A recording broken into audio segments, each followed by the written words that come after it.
Hey everyone, welcome back to Workbench Wednesday. Today we got the wizard on the bench. Finished this up. The last build series went out last Friday. Been a fun truck. I've just been kind of doing some shock tuning, messing around with stuff. I had a wicked bad squeak in the drive shafts that I got. If you looked at my shorts, even people were commenting on it, and I even said it in there. I know it's there. That squeak was just frustrating, but I was already up and I was away from the house, like 2.5 miles north, and I couldn't do anything about it. I ended up stopping and grabbing some dry lube from the store, Tractor Supply, and lubed all the drive shafts, and it went away for like 5-10 minutes, and then it came back again, and it kept coming back, and I was like, what is going on? I even let this stuff sit on there. It's dry lube, to get in there. I didn't even think about it. I was doing the joints. I forgot to do the slip shaft, like the actual slip joint of it. Ended up being the front drive shaft slip joint here. Just was kind of like trying to do it off the, on the fly, just kind of as I was driving around and doing stuff, and totally forgot about that part. I was just thinking of the joint. Ever since then, no more squeak. So much better. But it's been a fun truck. I really want to like these tires. On some rocks, they're amazing. And then other rocks, they're just blah. They just literally sit there spinning all four tires. If they get any dirt in them, like right now there's dirt in them, because I was doing like some mix, like dirt and trail. Not trail, but like dirt into rocks. Absolutely horrible. They don't work. So I'm not sure what to do about them. Where was I? Child came down. Tires. As soon as you get any dirt in these things, completely useless. It seems like they just don't want to hook up at all, which I kind of understand. But at the same time, I'm like, how can you have a tire that's that picky about a little bit of dirt? Like, there's just dirt inside these little itty bitty crevices in here, and it's just nothing. And I just don't know if I can make that work, because there's not a lot of places I go to that are strictly rock. There's a lot of places that I go to that are dirt to rock. Like, the bottom's dirt and you go up onto rock. I don't have many cliff edges and faces that I go that are a ton. It's just, almost everything starts on dirt. So I might have to swap these tires out. I'm really trying not to, though. Really don't want to. The other thing I might do is, these have, I think, the +7 hubs on them, stock. And since I put the portals on, it made it even wider.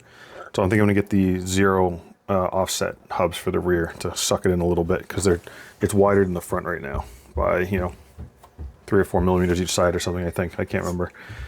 At least I believe it is. It seems like it is. Yeah, that's sticking out pretty far. I haven't even measured it now that I think about it. Yeah, I'd say about 5 millimeter difference. It's wider, about 5 millimeters in the rear than the front. And I kind of want to suck that in a little bit more. It just doesn't seem like it's necessary. Other than that, been a really fun truck. The shocks are pretty loose. I'm not sure if it's just maybe different shocks, like tolerances. A lot of people were saying that they're really stiff and they kind of like just get stuck. My shocks have been great. They just, and the 40 weight's been pretty good. It doesn't offload really quickly. It doesn't get stuck like it's hydro locked or anything like that. It's been fine. Underneath, the only thing I've had a big problem with is the cab ripping out, like right there. But that's a cab thing. I'm going to 3D print some little discs and glue them inside of here to help hold that together. I ended up liking the cab now that I painted it. Well, better than I did before. So I'm just going to run this till it dies probably, and then I'll do something. 64 tooth spur's been great. I bought these CNHL 1300 mAh 3S batteries, and it fits like perfectly in there. Someone had shown me, I think it was Rob, the computer guy, his 1300 mAhs were fitting in there perfectly. These ones were a little bit cheaper than ones he pointed out, or like he gave me a link to, and I wanted to try CNHL. So I grabbed these. They ended up being like $15 for $15 each, so it was around $30 for the pair. So been good so far. I didn't realize it till the end of the video, but I never actually tuned the ESC, and it's been pretty good. The only thing I want to do is maybe change the throttle. I think right now it's only at 10 to 15 for sine slow crawl mode. I want to do like 25%, I think, give it a little bit extra.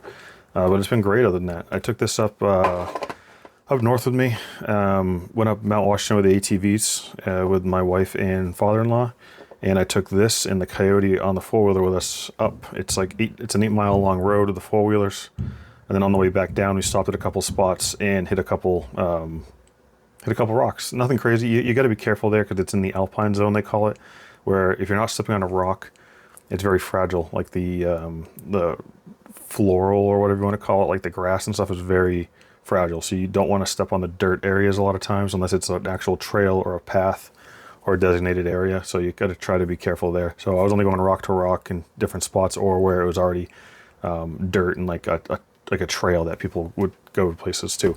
But yeah, definitely cool. I want to get up there again.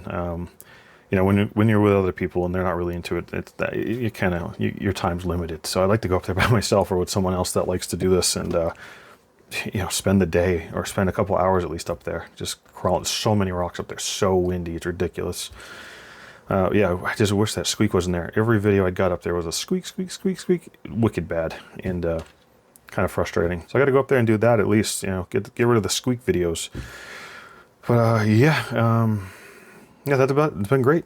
The next thing I'll talk about is this 24 stuff. I got an order from Trey at 24 Yep. Him and NSDRC put out like a collab with the Yep, you know, servo. I've never had an NSDRC servo, and I was already doing a Yep build with some like Yep parts and stuff, and I was like, yeah, I'll just buy it and try it, see how it goes, and make it kind of like a Yep themed, I guess, thing, you know, Yep this, Yep that. You know, good amount of stuff from him. Grabbed a patch too, throw on the backpack. Robski Fab plus 20mm shaft. I used this in the budget build off. I grabbed some more of the threaded pivot balls. This is from Amazon. Moderax, just links so I can make some links. Then we're going to go into the... Oh, what else did I get? I had gotten PKT servo from the last order. This is the Mias gear. Oh, I already talked about this before, but this is the Mias front gear to do a mullet. So this is a reverser, like a reverse gear. The mullet axle. And then just some cross braces and stuff. What else did I get from him recently? I thought there was something else I got, but I don't remember what it was. Anyways, probably mixed in with some other stuff. This is going to be most of, or a good amount of, the next build I'm doing. It's an SCX24.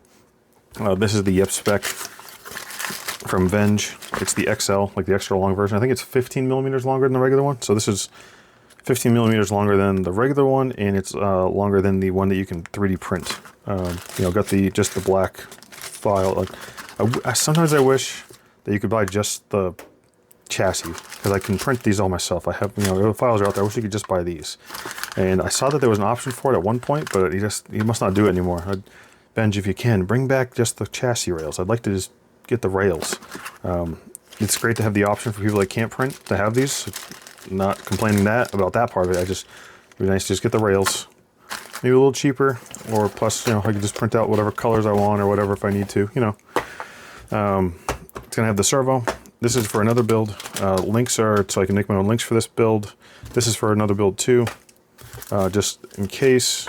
This build is gonna get the BKTT, I think this was called the Cupcake Escape 32 ESC. It's gonna get the icing motor.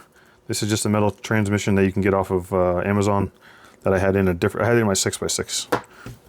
Just some chassis braces that I got from Yep.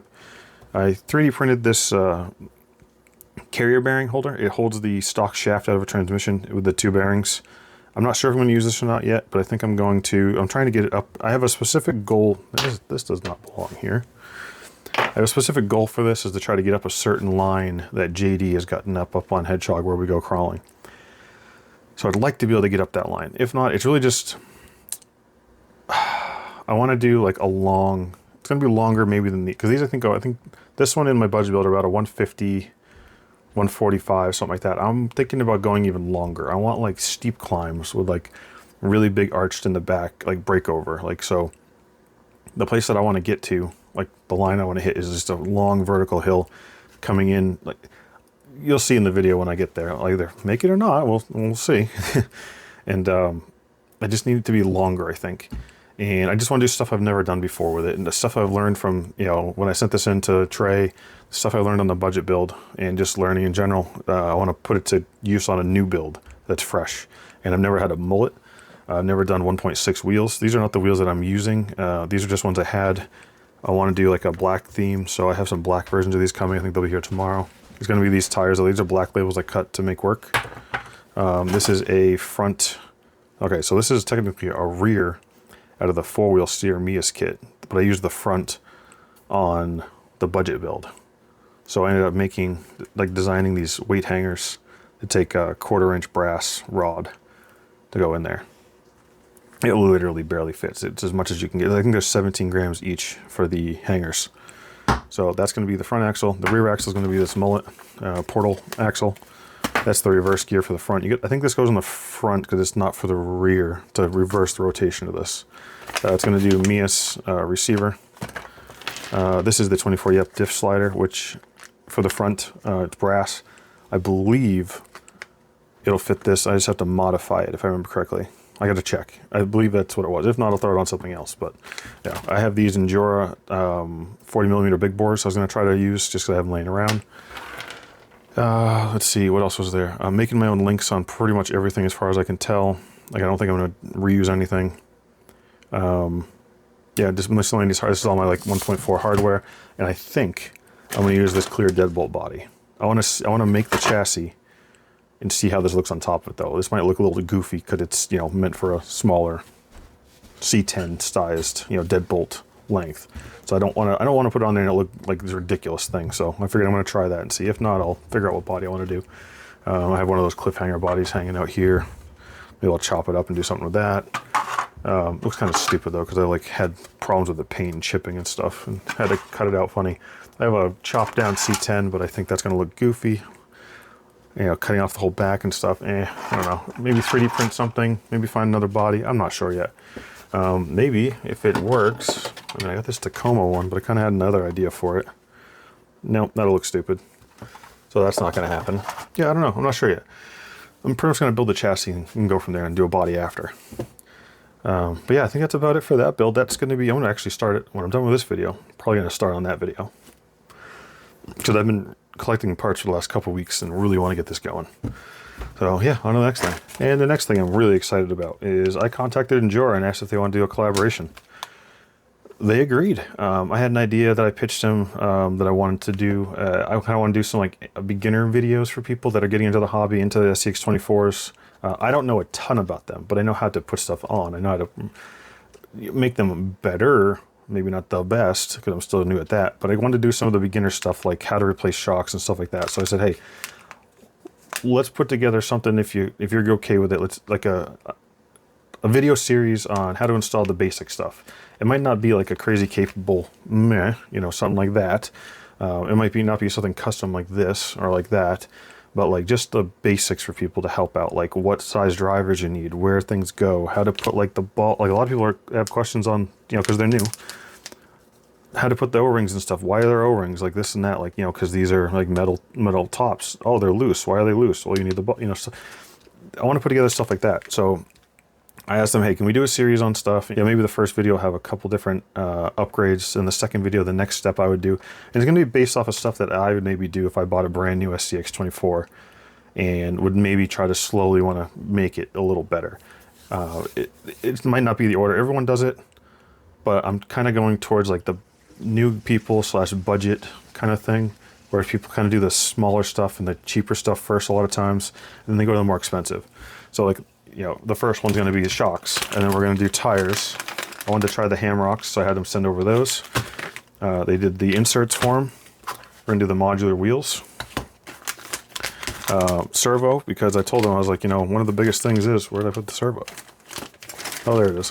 One of the biggest things is the servo dies right away on those. It's like the worst servo on any RTR. So they sent over the servo mount, servo horn, and a servo, which I thought that the servo came with a horn, but maybe not. I don't know. That's it for like, that's going to be like step one. I think I'm going to do like, you know, first couple mods, you know, people would do that are kind of basic. You kind of make it your own by putting on like your own wheels, you know. You make it sit a little better, make it not so bouncy. You make it so it's not going to die turning. Stuff like that, you know, traction, a little bit bigger tire. Then I asked them also to send over some just like, you know, little flags and stuff to kind of put on the bench, or, you know, maybe if I do like a course or something like that. So we got that. And then they sent over a work mat. Let's open this up. Nice little work mat there. So yeah, I think it's gonna be a nice little first video. Like I said, I wanted to just do it for beginners. I know a lot of people that are probably already watching. This isn't gonna be geared towards, and I get that, but I just kind of want to try to do things to help people out and like help out the new people. You know, people are always asking questions. This is gonna be something that people can link to, I can link to, can refer to. If people are searching, hopefully it'll come up in their feed. Hopefully it'll come up in Google with the algorithm and stuff, you know, just to kind of help out. I don't know, we'll see how it goes. And you know, if this goes well on the first video, then hopefully they'll let me continue it. It's kind of like a you know, this is like a testing the waters kind of thing. So, and if not, then I'll just continue it myself. But you know, that'll be a little slower because I'll have to feed it all myself.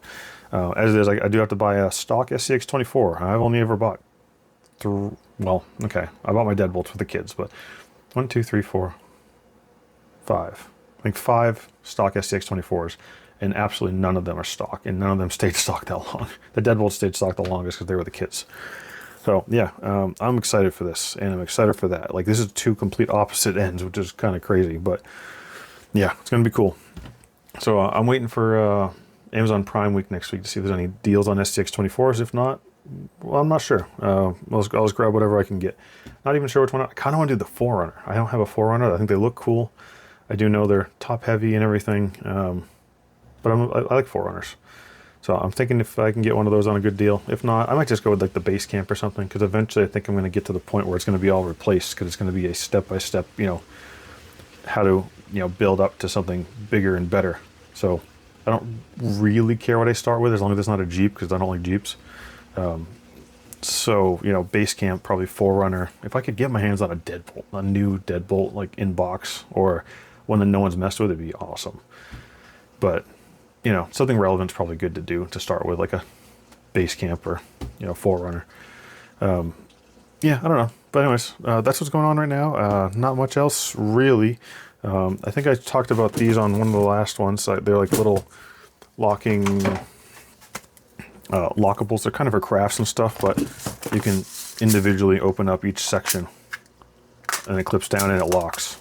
So I'm going to try to, most of my small hardware, like this is all SCX24 stuff, pivot balls, the threaded balls, those are ring pinions, spacers, wheel pins, you know, stuff like that. I'm going to try to put into things like this.